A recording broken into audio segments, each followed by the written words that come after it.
Welcome to the Real Estate Guys radio program. I'm your host, Robert Helms. There's more than one way to profit from real estate.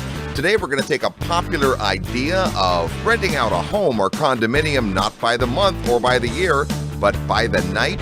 We'll talk about how you can profit from short-term rentals. And we've got a great guest today on the Real Estate Guys radio program. The Real Estate Guys are throwing a party and you're invited. Join us live at the New Orleans Investment Conference, October 12th through 15th. Now in its 48th year, it's the nation's longest-running investment conference and features some of the biggest names in economics and investing, including Jim Rickards, Danielle DiMartino Booth, Rick Rule, Doug Casey, James Grant, and George Gammon. And of course, the Real Estate Guys are speaking again this year, plus we're hosting an awesome party one of the evenings with some very special guests. So make plans today to join the Real Estate Guys at the New Orleans Investment Conference. With all that's going on in the world, no serious investor can afford to miss it. Send an email to neworleans@realestateguysradio.com and we'll get you all the details. That's neworleans@realestateguysradio.com.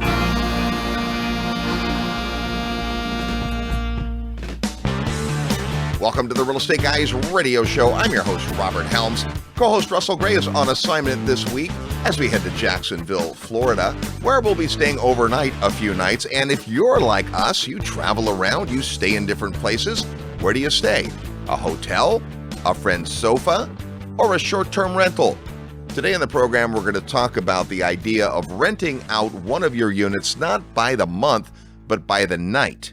Obviously, this has become big business in recent years, and the pandemic had an effect on the short-term rental market like it did everything in real estate and in business.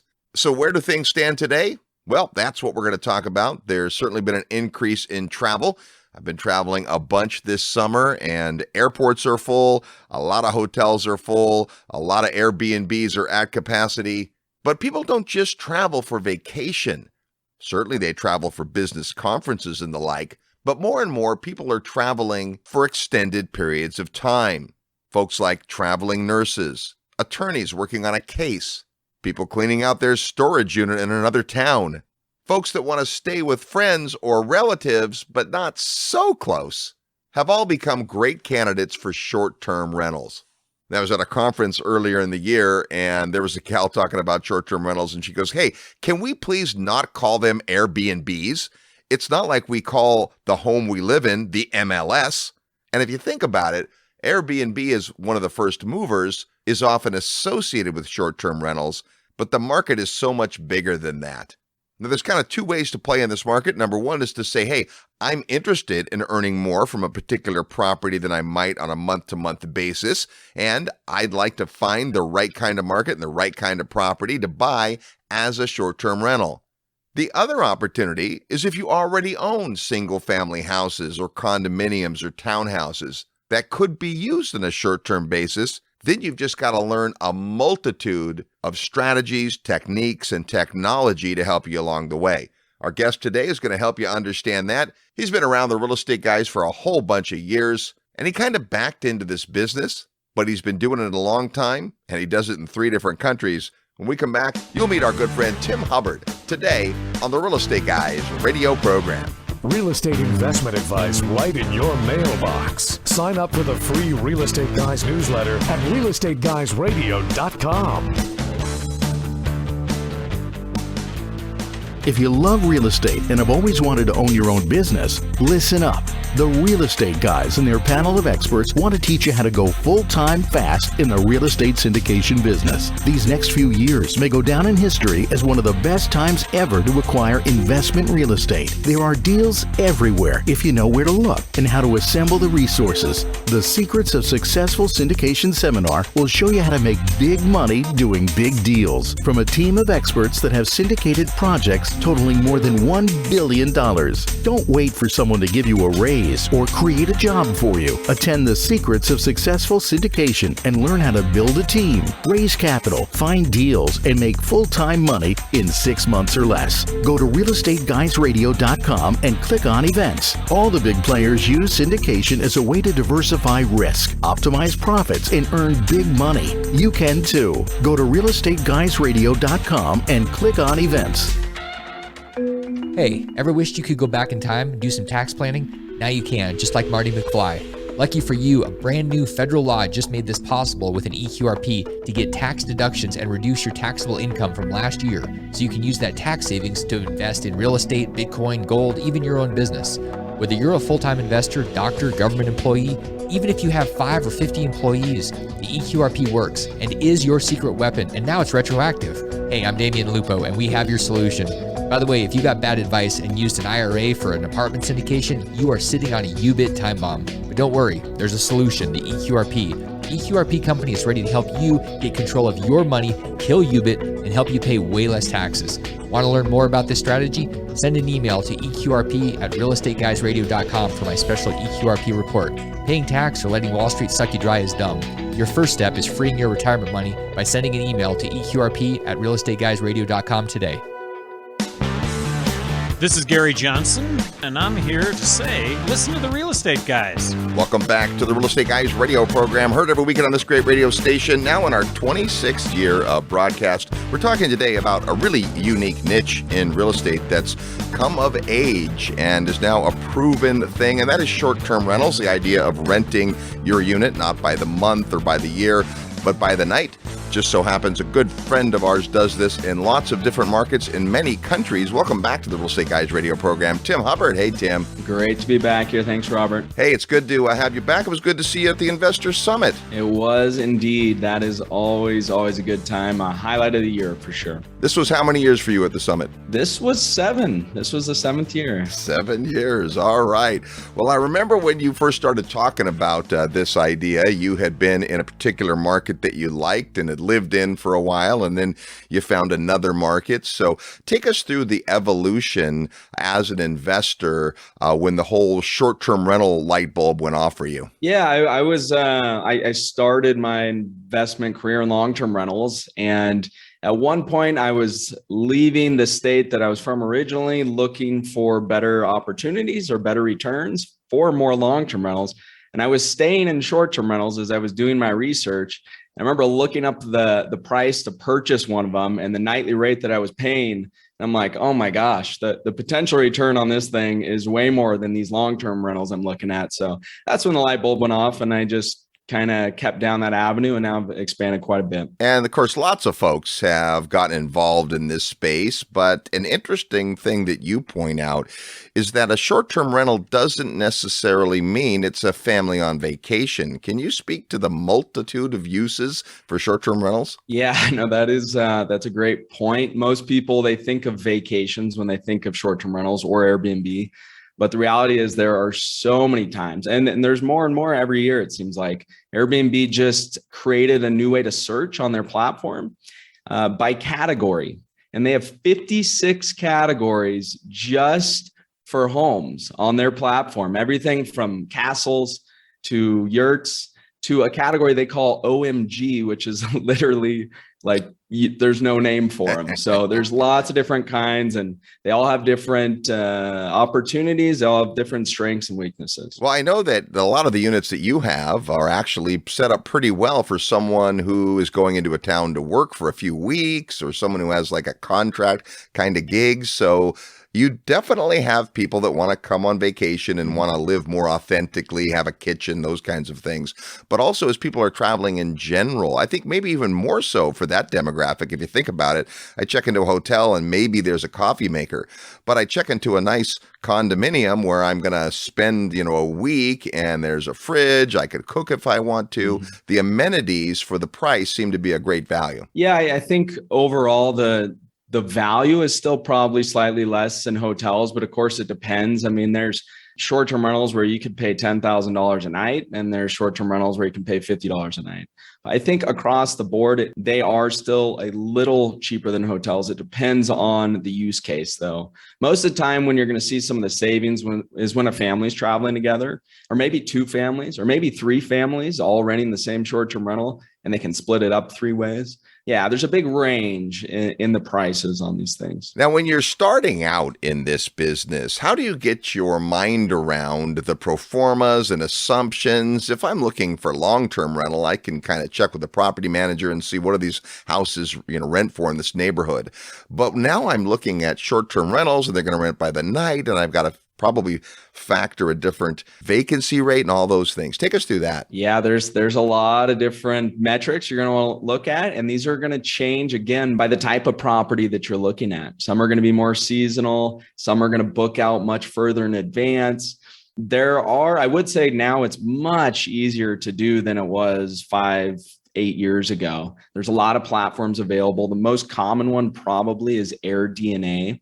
And this is one that even lenders have opened up to and are accepting data from AirDNA on past performance, or if it's a brand new short-term rental or maybe a property that someone's planning on converting to a short-term rental, they will take market data as well. Now, that's not all lenders doing that. All lenders are a little differently, but the data is here now. It's easy to use. They basically scrape all the Airbnb information, but also VRBO and HomeAway, which is another listing site, and also information from hotels. So AirDNA can pull information from Booking.com, and Booking.com has hotel data. So there's another one I use, actually, Price Labs is what I use for a lot of the hotel data comparison because they pull from Booking.com. So a lot of good data now to get a good grasp on the potential for a property. Well, two things there. And the first is when you started in this space, there wasn't this kind of data. So you really were a pioneer in many ways. But every month, it seems like there are better tools available. I've got some friends that have short-term rentals, and not knowing much about the logistics of the software and how bookings happen and all that. I mean, I've certainly stayed in some, and I see the calendars online and that sort of thing. But boy, just figuring out, like the hotels do, dynamic pricing based on demand, other things that might be in town, that's really come up. But the other side of it, and I'm glad you brought this up, is the lending side. Because when I buy a single family house that I intend to be a rental, then I'm going to get some credit for the rent, and it's easy for the lender to find out if my rent is legitimate. And I'm happy to hear that the lenders are now taking some of this information too. Has this been a problem, being able to get loans for short-term rentals? Yeah, it was in the past. I mean, you mentioned Airbnb 5 years ago, and a lender would look at you like, a deer in the headlights. But now Airbnb's become synonymous with short-term rentals. So guests have stayed 1 billion nights in Airbnb now. So it's very well known, and lenders know this, but they do all have their own risk profiles. And again, that changes based on the property. I've mentioned before kind of a backup plan that I like to use. I like to look for properties that actually work as long-term rentals. And that makes the financing way easier because I just buy them as long-term rentals. But I look for certain things that I think are going to make for a good short-term rental, and then I can convert it over afterwards. Yeah, that's such a good point. One of the things we did on the summit is we had a lot of these amazing economists and folks that see the big picture: George Gammon, Dr. Chris Martenson, Danielle D. Martino Booth, Peter Schiff, and they were really sounding some warning bells about shifts that are coming in the economy. And then the next morning, we had several different real estate investors representing niches, including yourself, come up and talk about how you see it affecting. I imagine you've had a little more time to percolate on all that. And this is one of the big advantages, that you aren't necessarily married to a use in most of these properties. If you buy right and something were to change drastically in the market, well, pretty easy just to rent it out by the month. Yeah, no, it's a good point. Yeah, renting by the month and midterm stays are becoming much, much more popular. I mean, with people being able to work, Airbnb's business is now back to pre-pandemic levels for urban travel. So, we know urban travel went away as people were leaving during COVID, but it's back and it's higher than it was before. That's kind of where they started. But to me, I guess the risk for a property, the less uses it has, or the less type of guest would want to stay there, then to me, that is a little more risky than maybe a property that's only for vacations, for example. Russ and I met in the same town, and for years there was one of the old style Taco Bell restaurants. And if you remember those, they had a very distinct look, and they all look the same. Today, that's not how they build Taco Bell restaurants, but Taco Bell actually went out of business in this location, and the building came up for lease. And it was for lease for 5 years. It was such a dedicated use. It finally leased to a fast food Mexican restaurant. So it's a great point. The more uses you have of a property, the better. And think about the uses for short-term rentals. So yeah, you've got traveling nurses, you've got people that are on assignment who don't necessarily want to rent an apartment, but they might be somewhere for 2 months or a month and a half. Then you've got vacationers want to come check out a market. You have people that are looking to move to a market, but really want to try it on better than being in a hotel, right? So there's just all these uses. And then if there is a challenge, now you think of a longer term lease if you need it and so forth. Meanwhile, the real estate hopefully is appreciating if you bought in the right market. I know you're in a bunch of markets, so let's talk about that side, Tim. How do you decide of all the places you could own short-term rentals, where do you go? Well, I'm looking for a lot of the fundamentals that someone that invests in traditional residential real estate would look for. A place that has growing population, that's landlord friendly. And I have found a lot of times that the more landlord friendly a place is, the easier the short-term rental regulations might be. Now I say might because it can really change based on every neighborhood. Might be a city that allows for short-term rentals, but they might have neighborhoods within that don't. So I look for a lot of the same fundamentals: good, diverse employment, and growing populations. And for me, the particular style that I tend to invest in, I do have vacation rentals as well that are separate, and I've experimented with different size properties. So I've kind of gone throughout the whole spectrum. But for me, what I feel most comfortable with are more urban areas. So MSAs, with a good sized population, because I think those places have more use cases. Tourism, they have people for work, they have traveling nurses, they have people visiting family, they have events and conferences going on there. And just by the sheer size of a larger city, there's going to be a little more travel. So, but not to say you can't do fabulously well with a vacation rental on the side of a cliff. I mean, you can do really well. That's another interesting thing actually too, Robert. I mean, this is unlike traditional real estate where you might have, let's say, 2 single family homes right next to each other. And the market rates for those homes are $1,500 a month to rent it. Well, in the short-term rental world, if those were both short-term rentals, you could have one that earns $1,500 a month, but you could have one that earns $4,000 a month, both operating as short-term rentals, because it really comes down to the operations. When you have a short-term rental, you can have one review that really hurts you, and then you don't show up in search results unless people book you and at a lower rate. So a lot of things to consider with short-term rentals. Well, that's why I wanted to have you back on, because that right there is the voice of experience. A lot of people get enamored of this model and they think, well, I want to get a really nice house or condo that I could go stay in, and maybe a couple times a year I'll bring my family and we'll hang out, and the rest of the time we'll rent it out. And nothing wrong with that premise. That's a great premise. But where the rubber meets the road is having the systems necessary to be able to check people in, turn the units, have on-site management to the degree you need it, have the ability for people to come and fix problems that arise. People often compare short-term rentals to the hotel business for obvious reasons, but hotels have staffs of security and maintenance, and if there's an issue, they're on it right away.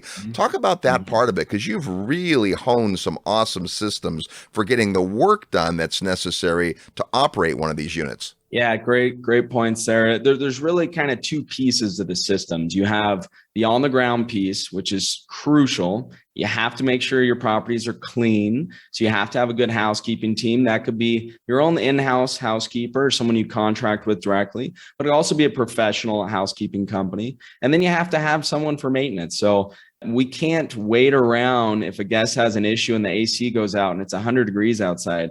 It has to be fixed, or we have to come up with some option for the guest, or maybe we have to put them in a hotel, but we have to have procedures in place for these types of things so we can get good reviews and get our guests coming back. So the on-ground piece is crucial. There are quite a lot of different ways to do that.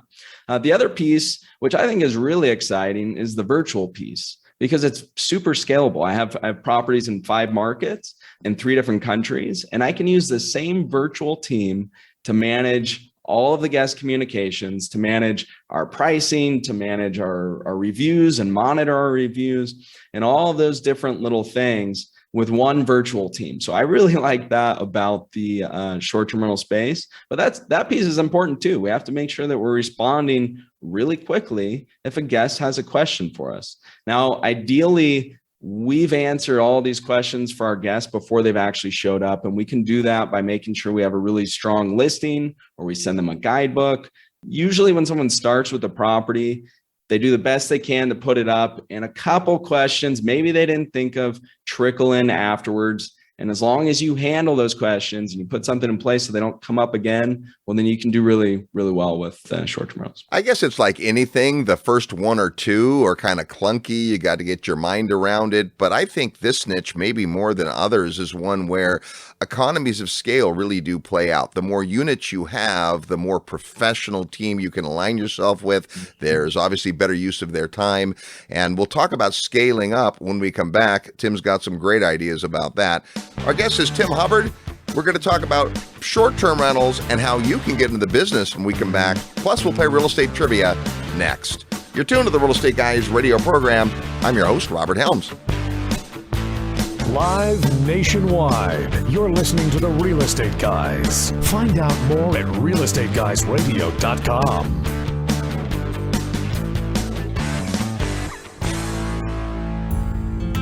Hey, it's Robert Helms. Thanks so much for listening to the show today. I want to personally invite you to come see an amazing real estate market that combines excellent cash flow, offshore diversification, and what we affectionately call lifestyle investing. Come join me from August 26th to 29th in the beautiful country of Belize. The Real Estate Guys have been bringing investors to Belize for more than 15 years now, and our discovery trip is designed to show you the market like nobody else can. Sure, Belize is breathtakingly beautiful, the people are wonderful, and wait till you taste the food. But the real opportunity is the real estate investment potential. Demand for offshore real estate has skyrocketed since the coronavirus shutdown, and with retirees looking for lifestyle, the work-from-home workforce able to be productive from afar, and tourism coming back strong, now may be the perfect time to consider Belize as a place to diversify risk in your investment portfolio. There's all types of opportunity in Belize when it comes to real estate investing, including both long and short-term rentals, commercial and retail triple net properties, business opportunities, land acquisition, development, agriculture, and more. And as the only country in Latin America with English as its official language, it's easy to understand the law. Property rights are strong, and real estate contracts are in English. And at Ambergris Caye, a unique situation exists where demand for rentals continues to outstrip supply, creating a compelling environment for investors. So come see for yourself.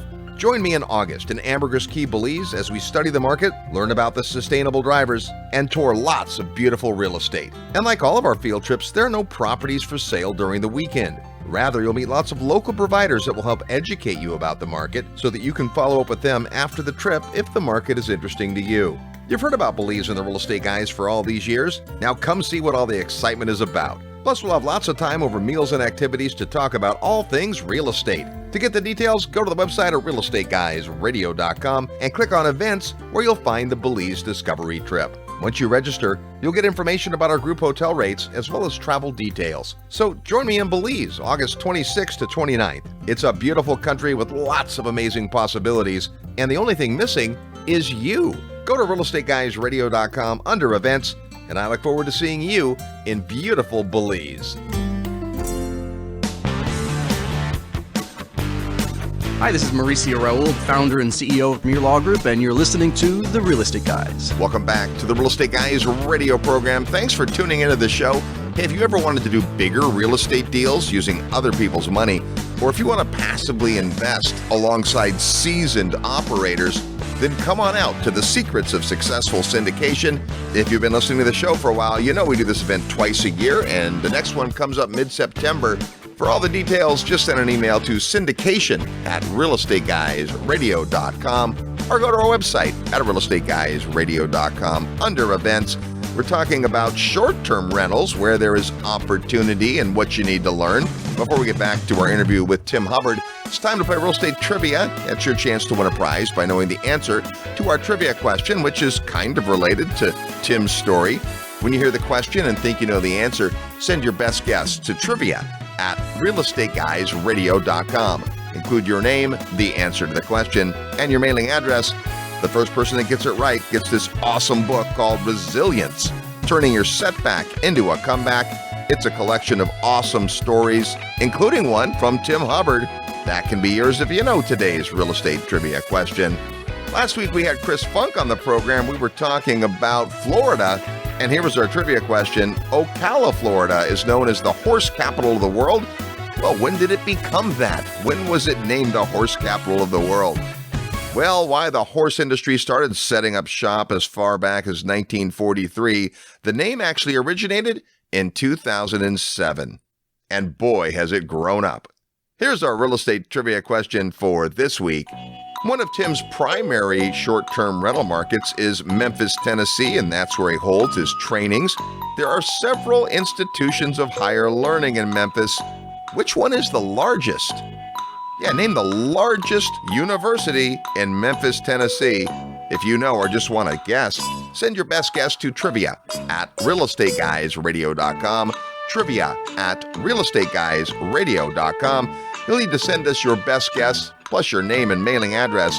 So if you're the winner, we can send you this awesome book, Resilience, Turning Your Setback into a Comeback. That's today's real estate trivia question. We're with Tim Hubbard. He's written a chapter in this awesome book, Resilience. And Tim, this is one of the things that you really do need in any type of real estate investing is the ability to bounce back.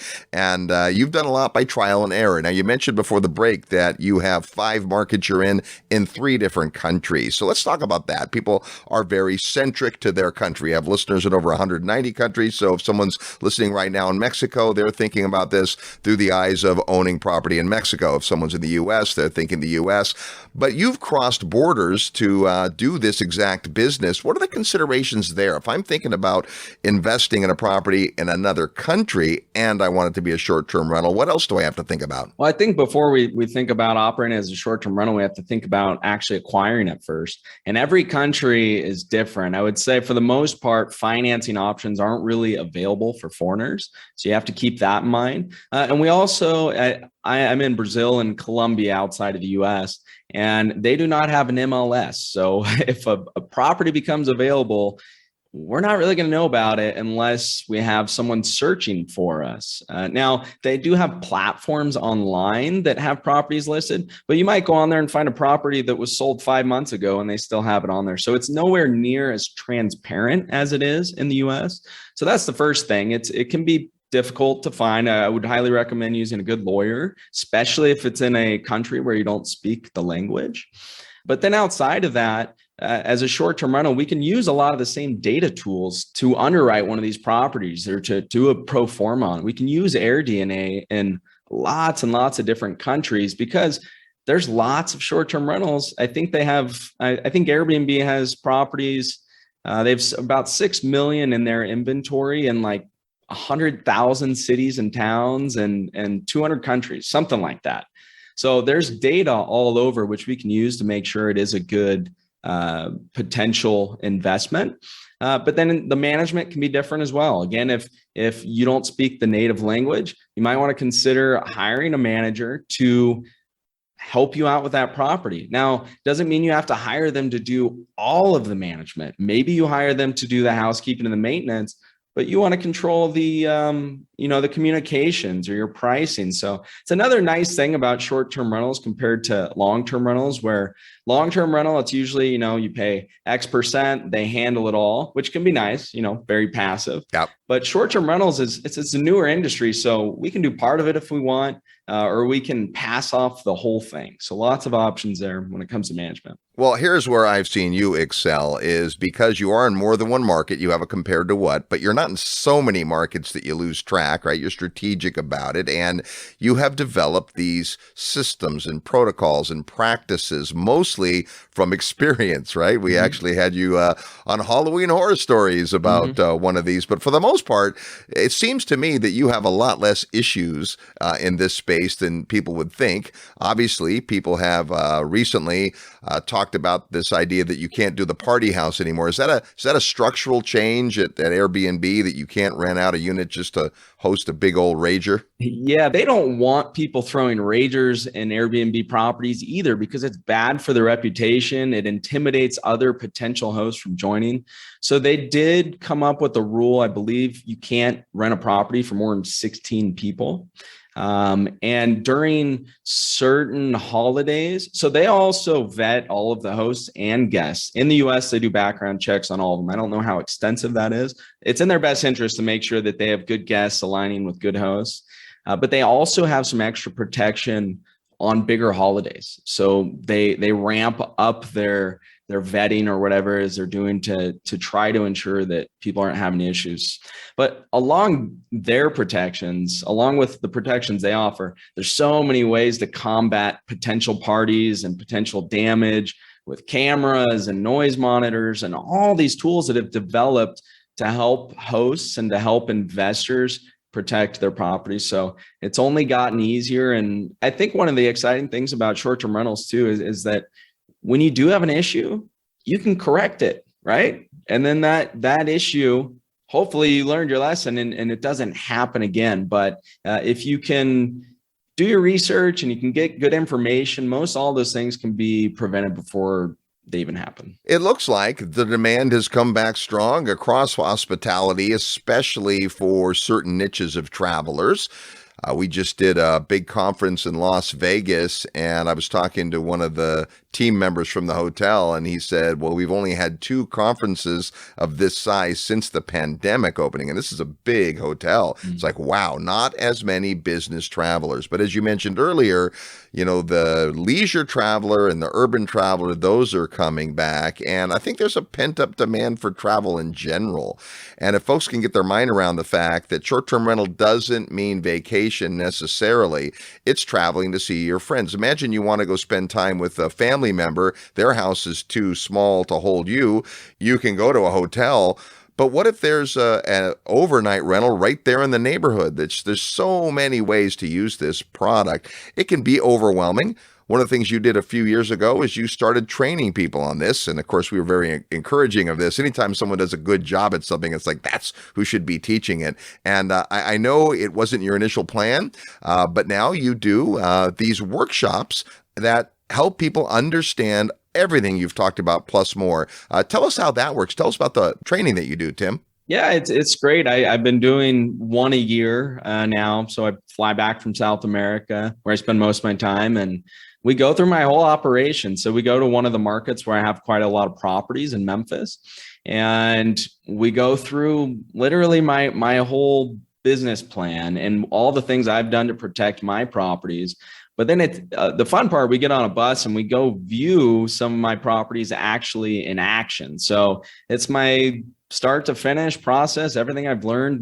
My team and I have managed over 20,000 guests now. So we've learned quite a lot, and we're still learning a lot. And I like the live events too, because I'm in the business, and this gives me a chance to really hone in on all the things that we're doing and make sure that we're providing the best information for anyone that's either just starting or has a large portfolio. There's always new bits of information we can take and use. Well, now that you've had a chance to do a few of these trainings, who shows up? Is it all brand new folks that have never invested in short term, or do you get the people that have 3 or 4 and just want to get to that next level? Yeah, it's all across the board. I mean, we have quite a few people show up that are interested in it, or maybe they have a property already that they've been considering converting to a short-term rental. And then we get people that come with dozens and dozens of properties that have realized the potential for short-term rentals and are maybe looking for some of those systems to allow them to be able to manage it and to scale it without all the headache, I guess. So we get all across the board. The next one comes up in the middle of August. We'll give you the details before we're done here. Russell Gray is going to come out and attend that event, so we're excited about that. I'm hoping to get to one of these years as well, because I'm anxious to learn more about this space. Last time we had you on, I shared that I heard a talk given by Chris Nassetta, who's the CEO of Hilton. And it was fascinating in this regard, because you would expect the CEO of Hilton to be, negative about short-term rentals. And he wasn't at all. Mm-hmm. He explained that in the options within hospitality, that a hotel met certain needs. An on-site restaurant, an on-site large gathering area like a beach or a pool or a lodge, room service, convention space. Mm-hmm. But he said short-term rentals serve a completely different need. And he saw it less as competition and as just another way that people can get out and see the world. And I think that's one of the big points here, is that almost anything can be considered a short-term rental. I do think, though, that people sometimes have unrealistic expectations. They assume that they hear the numbers, right? Instead of $1,500, I can make $4,000, but they don't necessarily also assume that means the costs are higher. And we've seen folks not do well in this space. So what are some of the big mistakes that you see people make in short-term rental that you've been able to figure out how to correct? Yeah, I think, we definitely need to be conservative with our underwriting on these properties, and past performance is not always a prediction of, future performance, right? So we really got to make sure that we're running our numbers and running them multiple times and looking at comparable properties. I think having backup options with your properties is always a good plan. The more, if I have the option between a property that's got the ability to rent as a long-term rental and a short-term rental versus one that's just one or the other, I'm going to go with one with more options. So I think having good backup plans and really doing your research, I guess. I mean, the housekeeping costs and the management costs, utility costs, those are all things that we can pretty accurately estimate beforehand.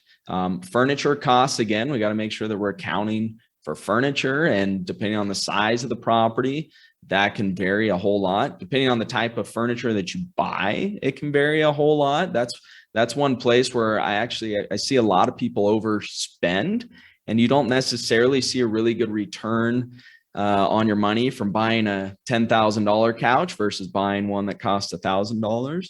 So I guess it just comes down to the numbers, Robert. You got to make sure that you're really doing your research and you're underwriting things conservatively. And I suppose if you bought a unit that was already being used for short-term rental, then they're certainly going to learn some things at your workshop about tweaking it and so forth. But if you are buying something that hasn't been used that way, there is a lot to think about. You mentioned the guidebook idea, and this is a brilliant idea. It's actually an area that I think short-term rental owners can excel at. And that is, if I've never been to the town, I've never been to Memphis, I maybe know that Graceland is there, right? I show up at your unit and you've already sent me some information about it. But when I get there, there's a book that has local restaurants, things to do, places that maybe you've been, and it's got that personal touch. Hotels have concierges, but it's different when you're staying in what is essentially someone's home and they're telling you virtually, hey, here's what's cool around here. Yeah, good point. It's about experiences. Now, depending on the type of rental, there can be maybe an urban, more commodity type property is going to be a little less of an experience than a nice vacation home, but it really can provide a lot of experience and personal touch. The guidebook is a really easy way to do that. I mean, that's something someone can set up in 20 minutes and offers a ton of value to their guests coming in. We get so many good reviews and feedback on our guidebook. We send out digitally, so it goes out and they can pull it up on their smartphone. They can see your top recommendations, but we also leave some recommendations in all of the units too. We try not to get too elaborate with that because those things are always changing, places are closing, and if you start scaling and add a lot of units, it's just one other thing to keep track of. So we love the digital versions, but we usually at least include our top 3 restaurants or top 3 cafes. And sometimes these are places that your guests would have never found if they went on Travelzoo or one of these things, and that can really make the experience for them. So that's kind of how Airbnb started. It started with the ability to feel like you're living somewhere versus just traveling. And I think that's one of the reasons they've grown so exponentially. There's a lot of good use cases for short-term rentals compared to hotels. But back on your point on hotels, though, hotels are not going anywhere, right? There's lots of good use cases for hotels too. Conferences are a really good use case for a hotel. Everyone can be together.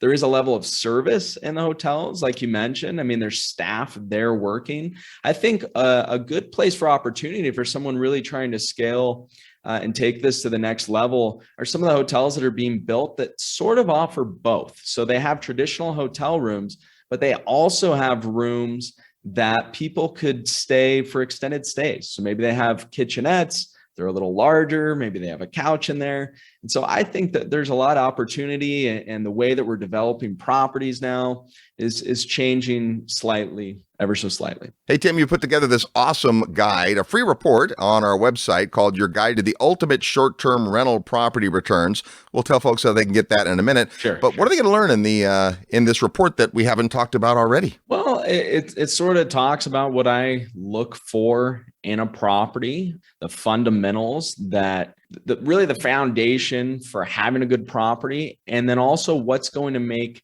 that property a good short-term rental. So there's kind of two pieces there. It's my conservative approach to find profitable properties that work really well as short-term rentals. Awesome. So if you'd like to get a copy of that report, all you have to do is send an email to shortterm@realestateguysradio.com, shortterm@realestateguysradio.com. You get the report from Tim. Plus, we'll give you details on how you can attend the event coming up in August.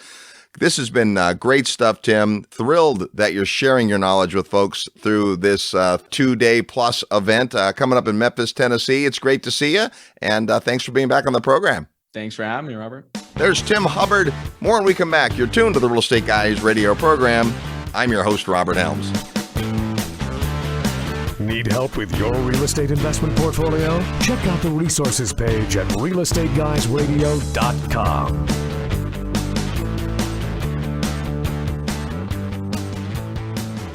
In uncertain times like this, it's great to know there are two things you can always count on: high demand for affordable single-family homes to live in, and Terry Kerr's amazing Memphis team at Mid-South Home Buyers to find, fix, and manage the next addition to your recession-resistant real estate portfolio. The Memphis market is logistics and distribution dynamo with an economic engine that's essential to moving goods and critical supplies all over the United States.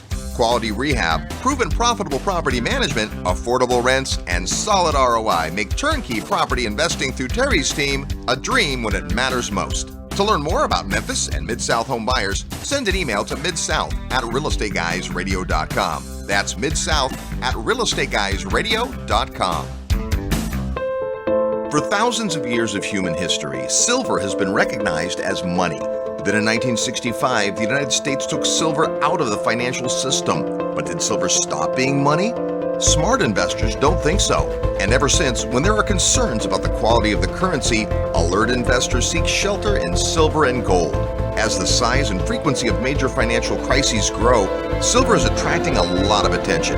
To help better understand the what, why, and how of silver, watch the free 9-part series, Making Sense of Silver. Everything you always wanted to know about silver but didn't know to ask. Featuring 30-year precious metals veteran Dana Samuelson. Send your email requests to silverseries@realestateguysradio.com. Whether you own silver now or you're wondering if it's too late, email silverseries@realestateguysradio.com.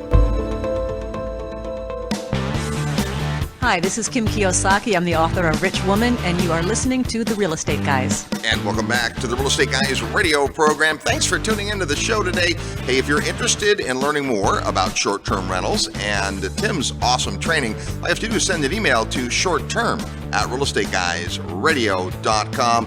Well, look at this. Joining me in the studio out of nowhere, it's the apartment king, Brad Sumrok. Hey, Brad. Hey, Robert. Great to be here today. Hey, thanks for stopping by, man. What is going on in the world of apartments? There is so much change with loans and inflation and rents going up. What's going on? Well, if you're just paying attention to the news and everything going on, it looks like chaos, right? Yeah. But, you know, when they raise interest rates 75 basis points and mortgage rates go up, it's all over the news. Right. But then when they raise interest rates by 75 basis points and mortgage rates go down, it's not in the news. Isn't that funny? So, like, the point is like, this is why I love coming on your show, is because rather than listening to the news, which is only reporting bad information, we can set the record straight here.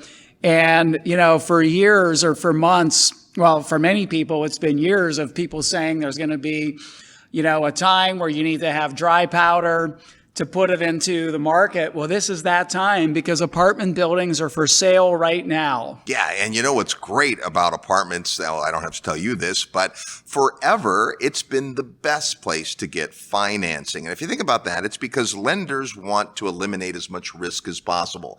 And when you see how many people are living in apartments, how much demand there is, and the fact that rents are going up, that looks pretty good. Yeah, and look, the fundamentals for apartments right now are incredible.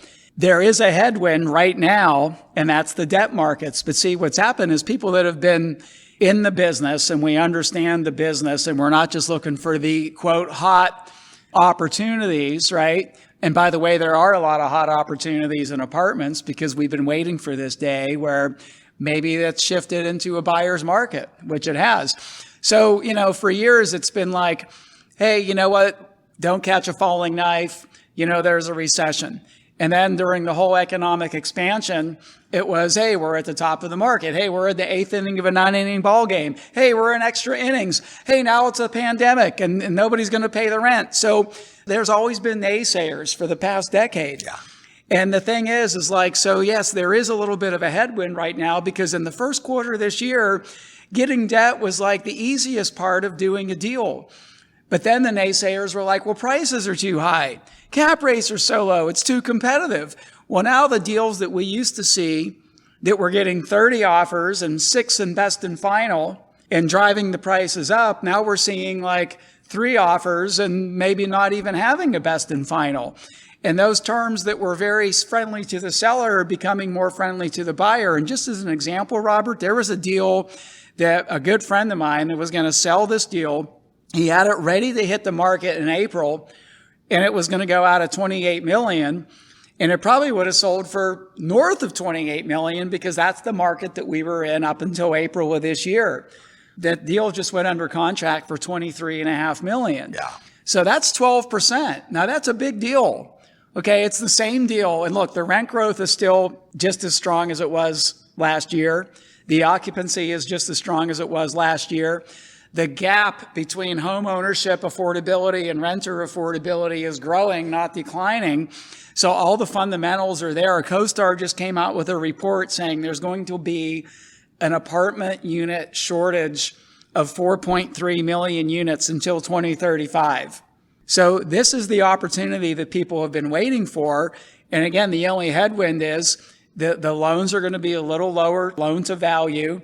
But hey, that was the one risk we had in the great financial crisis of 2008 was being too highly leveraged. So look, right now, the deals that we're buying where we used to get 75% debt, we're getting 60% debt. So it just means that we need to raise a little bit more money, but the deals are looking really good. And this has always been a long-term play for me. Like I made a decision 20 years ago to get into this business. And the people that want to follow in my footsteps are the people that are looking at apartments as something they're going to do for the next 5 to 10 years, not for the next 5 to 10 months or 5 to 10 weeks looking for the hot opportunity. That is such a good point. It is a long-term perspective in apartments. You've been doing it 20 years, which means you've seen all kinds of cycles, up and down, interest rates low, adjustable rates, defeasance. I mean, all kinds of things, rate caps, and the market changes, but your decision to be an apartment business owner doesn't change. That's right. I mean, there's one of the 3 keys to succeeding in apartment investing is knowing when and how to pivot and what pivots to make. Like right now, it's a pivot in equity and types of debt, also underwriting and how we account for things that you just mentioned, like interest rate caps and forward-looking rates that may be going up on some of these variable rate loans. But before it was something else. But during COVID, we were stress testing all of our deals for like, what if people didn't pay the rent, which, by the way, in most of the landlord and business-friendly environments that we invest in, 98 to 99% of the people did pay the rent. Yep. But the point is there's always a pivot. There's always something that maybe a strategy or a tactic that we need to do a little differently than we were doing yesterday. But like you said, the decision to be an apartment investor and the commitment to be an apartment investor and to be a student of the game. And what does it mean to be a student of the game? It means no matter how much success you've had, you always want to be learning from somebody 1 or 2 levels above you. Absolutely. And once a year, you do your big conference, AIM NatCon, the Apartment Investor Mastery National Conference, and luckily it's coming up right around the corner at the end of September. Tell us about AIM NatCon 22. Man, I'm so excited about this year, like I always am, but this is our 5th annual AIM NatCon. Can you believe that? Wow. Like, this is our 5th year. And we've had so many amazing previous speakers, and some of them have been, and you've been, I think, to every one of them. Yep. But we've had Grant Cardone, Robert Kiyosaki, Damon John, Jesse Itzler. Oh my gosh, we've even had Robert Helms. Hey, how about that? Russell Gray. Yeah. Tom Wheelwright. And then we've had some industry insiders that maybe are not well-known celebrity names, but people like Charlie Young with Madeira that has, over his career, has probably purchased and sold more than 15 or 20,000 doors. Yeah. But so, yeah, we've had an amazing, amazing lineup of speakers. And this year is not going to disappoint. Of course, you're going to be there.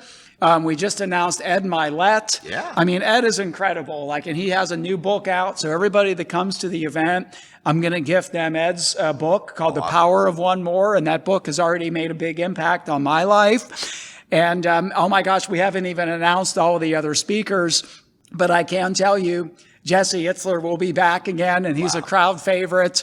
So this is going to be an amazing, incredible event. You know what I love about this event is it doesn't matter if you're just thinking about getting into the apartment space or you are super seasoned. You're going to meet some folks and learn some ideas that are going to have a major impact. It's great energy at this event because you got folks who are in the apartment space coming out to share stories, to network, to meet each other. The speakers are incredible, but don't be overwhelmed if you're new to apartments. If you're that person that's been invested in single family houses and thinking, man, when can I make the jump up to apartments? Well, how about a time when they're starting to become on sale a little bit, where there aren't 30 people in line? This sounds like a great time. If you're interested in finding out all the details, all you have to do is send an email to AIM NatCon. That's AIM, Apartment Investor Mastery, NatCon, National Conference, at realestateguysradio.com, AIM NatCon at realestateguysradio.com. We'll get you out all the details so you can get signed up. I am looking forward to it. Yeah, me too. It's going to be a great event. And this event is for everybody, by the way. So like the other event that we do, which is more of a hardcore training event with me and just maybe one or two other speakers, we really go into the nuts and bolts of apartments. This event is for people just getting started. It's for seasoned investors. It's even for entrepreneurs that maybe aren't even in real estate that are curious about real estate because of diversity of the speakers. And so, yes, they're going to get a lot of apartment information, but they're also just going to get a lot of information about being a better entrepreneur and business owner that's really cross-contextual into a lot of different arenas. So this is actually one of my favorite events that we do. You know what? And 5 years, I know you guys are going to pull out the stops. So come on out to AIM NatCon. Happens at the end of September, 1st of October. You get all the details by sending an email to AIMNatCon at realestateguysradio.com. Brad, look forward to seeing you there. I can't wait. Thanks for stopping by the studio today. Awesome. There's the Apartment King, Brad Sumrok. Well, big thanks to all of our listeners for tuning in today. Thanks to Tim Hubbard for sharing and for Brad Sumrok and stopping by. Next week, we've got a great show for you. Coming up, Tom Wheelwright will talk about his brand new book, The Win-Win Wealth Strategy, 7 investments the government will pay you to make, including one that features Brad. And until then, go out and make some equity happen. This episode of the Real Estate Guys radio show is brought to you by Paradigm Life. Powerful cash management strategies using life insurance. Learn more at beyourbank.com. Mid-South Home Buyers. Low-cost, turnkey cash flow properties in Memphis, Tennessee. Corporate Direct. Asset protection strategies for real estate investors from attorney and rich dad advisor Garrett Sutton. Find these and other great companies under the Resources tab at realestateguysradio.com. To learn how you can expose your product or service to the Real Estate Guys audience, call 888-489-7723 extension 4. That's 888-489-7723 extension 4. Or use the feedback page at realestateguysradio.com. Thanks for listening, and we'll see you next week right here on the Real Estate Guys radio show.